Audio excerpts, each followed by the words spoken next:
बंटी कबूतर और टुनटुनी सब्जियों की खेती किया करते थे। उनके घर के बाहर उनका छोटा सा खेत था।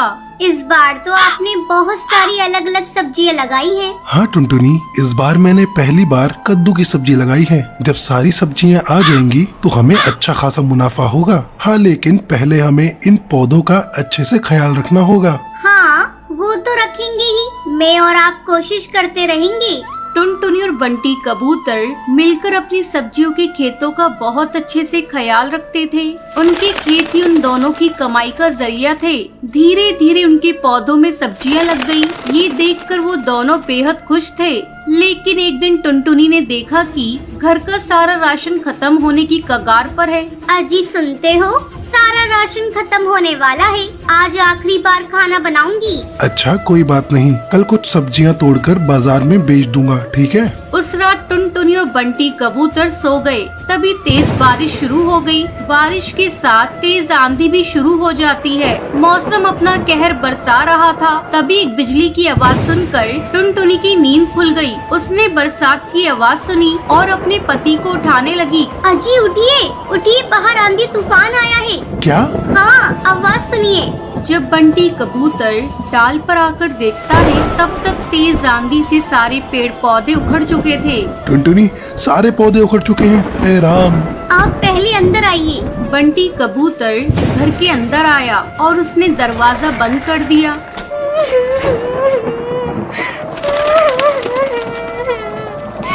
हे राम, अब हमारा क्या होगा? घर में तो राशन भी नहीं है। अब हमें भूखा रहना होगा। हे भगवान, तूने सारी मेहनत बेकार कर दी। अब मैं क्या करूं? अब क्या होगा? रो मत टुनटुनी, कुछ न कुछ जरूर होगा, लेकिन हमें भूखे मरने की नौबत नहीं आएगी। मौसम की मार से उनके सारे पौधे खराब हो चुके थे। ये सोचकर वो दोनों परेशान थे और सुबह हुई और मौसम का कहर रुक गया। आंधियां बंद हो गईं। फिर टुनटुनी और बंटी कबूतर अपने खेत में आए। यहाँ तो सब कुछ तितर बितर हो चुका है, सिवाय इस कद्दू के। तभी उनकी नजरों के सामने एक बड़ा सा कद्दू चमक रहा था। मैं सोच रही हूँ, इसे बेचकर ज्यादा पैसे तो नहीं मिलेंगे। क्यों ना हम इसे घर में ही रखें। कम से कम इसकी सब्जी बनाकर कुछ रोज हम दोनों का पेट तो भर सकता है। हाँ, तुम सही कह रही हो टुनटुनी, चलो इसे अंदर ले चलते हैं। बंटी कबूतर ने उस बड़े से कद्दू को उठा लिया और दोनों घर के अंदर चले गए। बंटी कबूतर ने कद्दू को रसोई में रख दिया। मुझे चाकू देना टुनटुनी। टुनटुनी ने बंटी कबूतर को चाकू दिया और जैसे ही बंटी कबूतर ने उस बड़े से कद्दू को चीरा तो उसमें से चिड़िया के बच्चे की रोने की आवाज आने लगी। ये क्या? आप आराम से चीरिए। बंटी कबूतर ने आराम से कद्दू को चीरा तो उसके अंदर उन्हें एक छोटी सी चिड़िया की बच्ची दिखी। हैं? ऊपर वाले कद्दू में ये बच्चे कैसे आ गई? ये कुदरत का करिश्मा है। हाँ, लगता है इसे भूख लगी है। इसके लिए थोड़ा दूध ले आऊं, पर घर में तो दूध भी नहीं है। एक काम करती हूँ, पड़ोस की हरी काकी से ले आती हूँ। जब तक आप इसे संभालिए। टुनटुनी दूध लेने पड़ोसन के घर चली गई और यहाँ बंटी कबूतर चिड़िया के बच्चे को देखने लगा। भला कद्दू के अंदर ये चिड़िया का बच्चा कैसे आ गया? लगता है ये कोई मामूली चिड़िया नहीं है, जरूर ये करिश्माई है। कुछ देर बाद टुनटुनी दूध लेकर आ गई। टुनटुनी ने जैसे ही बच्ची को दूध पिलाया, वैसे ही उसके पंखों से सोने के सिक्कों की बारिश होने लगी। सोने के सिक्के देखकर बंटी कबूतर और टुनटुनी दोनों हैरानी में पड़ गए। कहीं ये ख्वाब तो नहीं?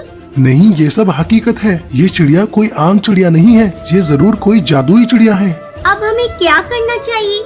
हमें इसका अच्छे से ख्याल रखना चाहिए। जब तक इसके माता पिता नहीं मिल जाते, अब तक हम गरीब थे, लेकिन इतने सारे सोने से हम अमीर बन गए हैं। तो अब हमें गरीब पक्षियों की मदद करनी चाहिए। आप बिल्कुल सही कह रहे हैं। गरीबी की तकलीफ क्या है वो हमें ही पता है। टुनटुनी और बंटी कबूतर ने उस चिड़िया का बहुत अच्छे से ख्याल रखा और सोना बेचकर मिले हुए पैसों से दोनों ने गरीब पक्षियों की मदद करना शुरू कर दिया। वो दोनों रोज जंगल के गरीब पक्षियों को खाना बांटा करते थे। ऊपर वाला तुम्हें हमेशा बरकत दे। शुक्रिया कालू कौए, शुक्रिया। टुनटुनी और बंटी कबूतर गरीब पक्षियों की मदद करके अपना जीवन खुशी खुशी बिताने लगते हैं।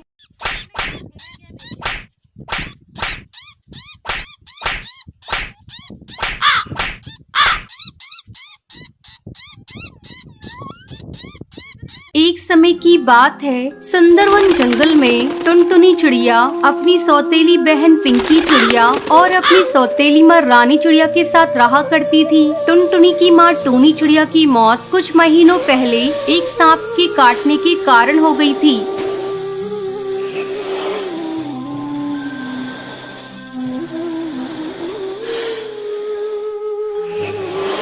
तब बंटी कबूतर एक विधवा चिड़िया से शादी कर लेता है। पिंकी चिड़िया उसी की बेटी थी। पिंकी चिड़िया टुनटुनी पर बहुत अत्याचार करती थी। एक दिन टुनटुनी खाना पका रही थी, तभी पिंकी वहाँ आती है और टुनटुनी से कहती है, मैंने तुझसे चाय मांगी थी, तूने अभी तक मुझे चाय नहीं दी। दीदी ये देखो, मैं चाय ही बना रही हूँ, जैसे ही चाय उबल जाएगी मैं आपको लाकर देती हूँ। थोड़ी देर बाद टुनटुनी चाय लाकर पिंकी को देती है। चाय पीते ही पिंकी टुनटुनी पर चिल्लाने लगती है, ये तूने चाय कैसी बनाई है? इसमें तो चीनी बिल्कुल नहीं है, ले इसे तू ही पी ले। इतना कहकर वो उस चाय के प्याले को फेंक देती है। पिंकी चिड़िया का गुस्सा देखकर टुनटुनी रोने लगती है।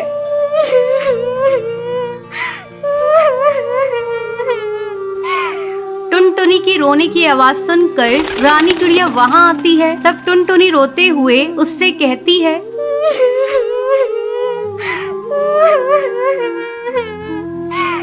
माँ ये देखो, दीदी ने सारी चाय फेंक दी। आहा, टुनटुनी तू मेरी बेटी की शिकायत मुझसे मत किया कर, चल अब चल कर सफाई कर। टुनटुनी को पूरा घोंसला साफ करना पड़ता है।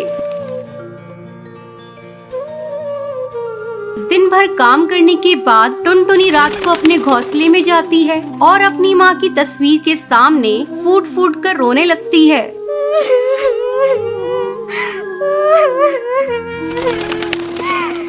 माँ तुम मुझे छोड़कर कहाँ चली गई? पिंकी चिड़िया मुझे बहुत सताती है। पापा भी अब मुझसे पहले की तरह प्यार नहीं करते।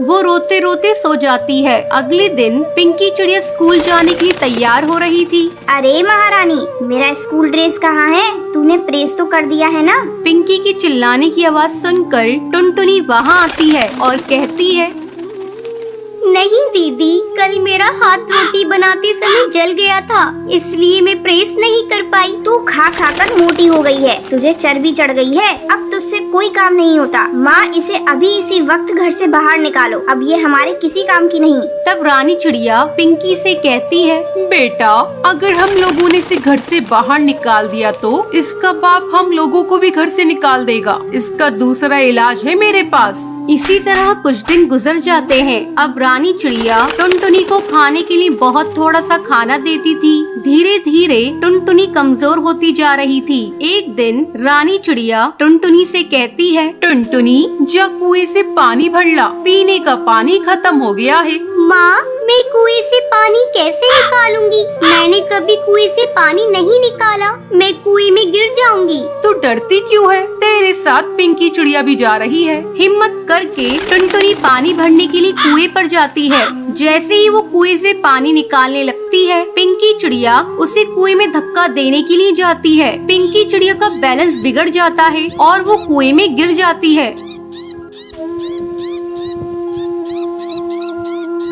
मुझे बचाओ, मैं डूब जाऊंगी। मुझे बचा ले टुनटुनी, मैंने तुझ पर बहुत अत्याचार किए हैं टुनटुनी, मुझे माफ कर दे, मुझे बचा ले किसी तरह से। दीदी तुम चिंता मत करो, ये रस्सी जल्दी से लो और ऊपर आ जाओ। पिंकी चिड़िया रस्सी पकड़कर कुएं से बाहर आ जाती है। उस दिन के बाद से दोनों बहनें खुशी खुशी रहने लगती हैं। तीनों की दोस्ती से वह बहुत जलता था, हमेशा तीनों को लड़ाने के लिए योजना है बनाता था।